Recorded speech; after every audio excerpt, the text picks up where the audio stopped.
You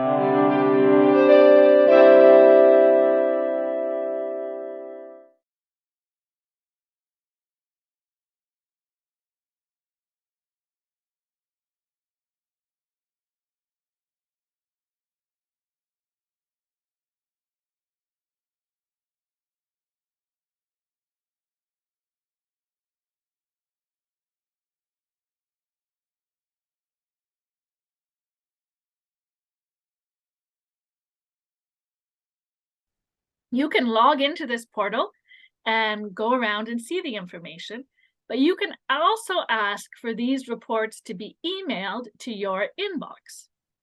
And if you have it emailed to your inbox, you may never need to come back into this portal again once it's all been set up to where you want it to go. The thing is that it can only be emailed to one person's inbox. So you have to decide where you want it emailed. You may want it emailed to your church administrator, and then that person distributes it to other people who may be interested. You may decide you want it emailed to the church treasurer or the clerk of session, and then they redistribute it. Or you can decide, for example, that perhaps somebody who uses this a lot and is used to logging in, such as your church administrator, and needs this information, they may just use the login and the church's password and then come and view it online, but you want it sent to the church treasurer so that they have it in their inbox, easy to read, easy to do their reports. It's up to you.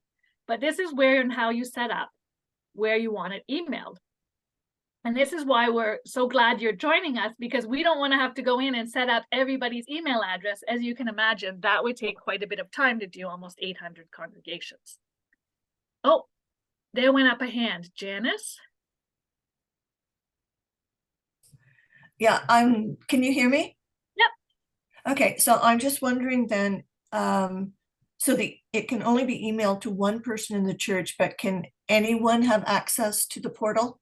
As long as you have the login information and the password, yes, you can have access to the portal. Okay. And it's the same login information and same password. Okay, thank you. Okay, so let's look at to set up where you want it emailed, you have to go to this little person in the right-hand corner, which is an About Me. It has all your information. You want to go to the About Me. So you click on that. Oops. Oh, it's timeout. You timed out.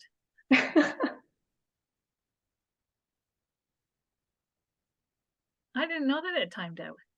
I don't think so. Okay, so go to the About Me. Now Maggie is logged in on her national account. So there it says the user ID is Maggie Lewing at presbyterian.ca. For you, your user ID is going to be your congregational ID at presbyca.rx.org. Yep. So we're going to show you, because we're going to log in for an account. You'll see what it looks like. But for now, you can see the email address is where you want to have it sent. You can choose anything. So she could decide to have it sent to kplater@presbyterian.ca. She just types it in. It does. And it should be, an email box. Again, you decide where you want it sent.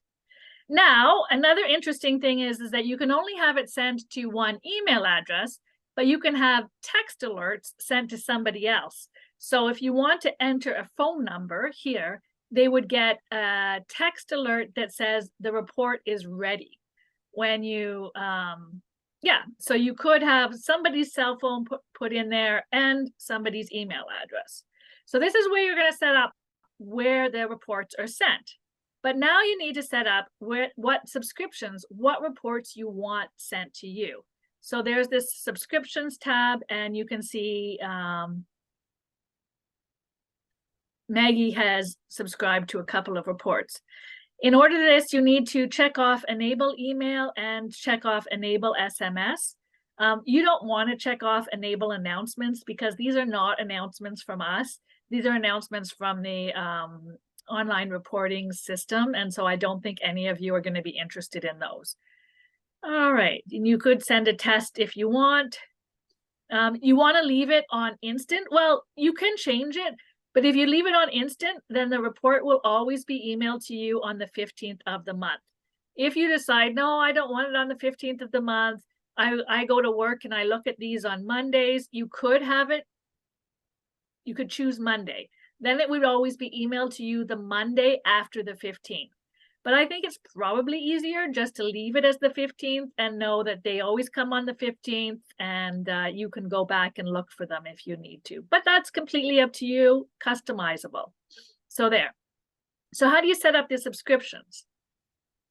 So when you're on your Monopoly cards, let's go back to our Church of St. David's. There's a little gear icon at the bottom right. And that's where you're going to decide how you want to subscribe to these reports. So you can click on the gear icon. All right. If you click off the little truck, that means subscribe to email delivery. That means the report, this report, the monthly congregational remittance report, is going to be delivered to your email address, just this report. You could also click off the subscribe to an email alert. That means the report itself isn't going to be sent to you, but it's going to be an alert that says the new report is now online, go check it out. You might want to do that if you're concerned about space in your email inbox. And yeah, but otherwise, I think it's probably easiest to have the report sent to you. And if you don't need it, just hit delete. But that's completely up to you. And then you can send the subscribe to the text alert. You can't attach the report to the text, so the text alert will just say you that it's now available online. All right, so these are shows you the old reports. Just open that once more. It shows you all the old reports that are there. Every year we're going to start a new one, so it's not going to be 2023 and 2024. You're always going to have your 2023 reports and your 2024. So I wouldn't worry about it. You could go through if you want and delete the old ones if you don't want them, but it's not a storage issue for you. So it's just to know that they're there. All right. Now, if you want, most of you, I think you probably only want the congregational remittance report. But if you want the presbytery report to be emailed to you, you go to its Monopoly card, you click on that, and you subscribe to it there. So Maggie will just subscribe to that, hit the delivery chuck, it'll become blue, and then close it. That's fine. Okay, and then go and do it for the synod report is the exact same. These are all going to be sent to the same email address that you set up in the About Me. Okay. Okay, close. Now, Maggie, go to the About Me.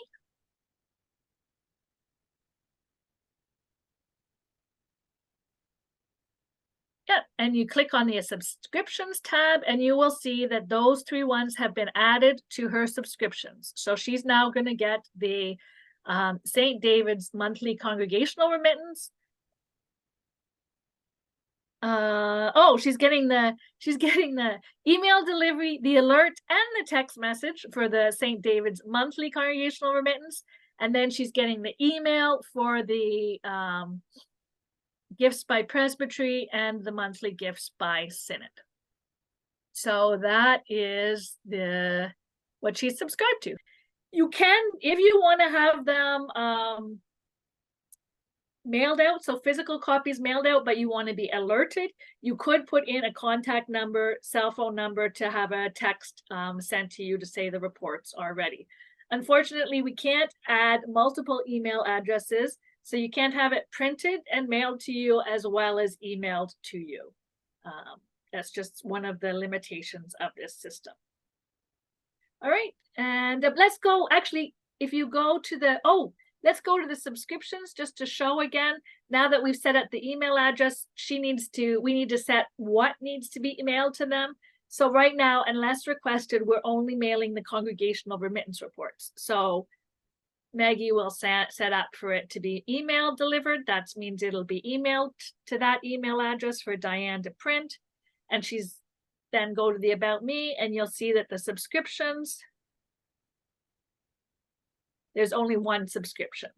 If somebody asks us, says that they'd also like the presbytery reports or the synod reports mailed to them, we would add that to the subscription as well. But for now, unless requested, because we're still going to be sending the presbytery clerks those presbytery summaries and the synod summaries, so you can get them from your presbytery if you need them. Actually, I made a mistake. I Oh. subscribed to the presbytery report instead Oh. of the congregational remittance, but Yep. this is how I'm going to show you how to delete a subscription if Okay, you yep. accidentally subscribe to something.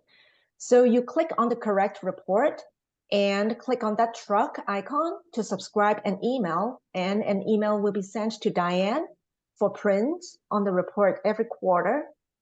Then go on About Me subscriptions. And on that report that you don't want it to be mailed to you, hit delete. That trash bin. Can. Hit the trash can. Yeah. Yeah. And Okay, then, great. Good. okay. Great. All right, so I think that's everything about the Congregational Remittance online portal. If we develop other reports, so pension or health and dental, what will happen is that there will be other monopoly cards. So there would be a monthly Congregational Remittances, there would be a monthly pension, and a monthly health and dental cards.